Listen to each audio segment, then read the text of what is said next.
Meanwhile, as Colombia's peace talks in Havana continue, some have started to speculate that possibly an agreement could be reached sooner than previously expected. Our correspondent Natalia Margarita now with more on that possibility.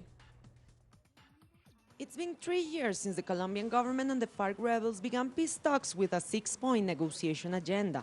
Having already reached significant agreements over 4 of the points, the question on how the final agreements will be ratified by Colombians has sparked debate in the Congress.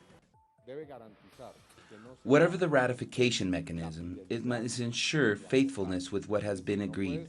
It cannot be that government and the FARC spend 3 to 4 years discussing and reaching agreements, and then those agreements end up disfigured by the Congress or any other body. That simply just can't happen. At stake is not just the ratification of the peace deal, but also the issue of turning the agreements into law so that they can be successfully implemented. So far, the method of ratification that has been backed by the president and passed by the Congress is a plebiscite, which at least 4 million Colombians will have to approve in order to succeed.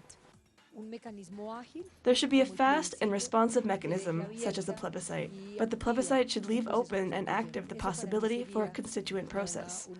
I believe that is a reasonable proposal to move forward in this debate that is understandably very difficult.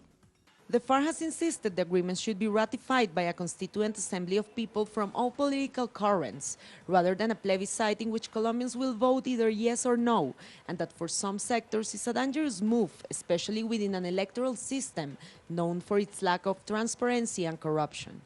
There are too many elements to be suspicious about, mainly a powerful political class that only wants the FARC to give up their weapons and isolate themselves in the countryside, but they don't want any sort of deep reforms.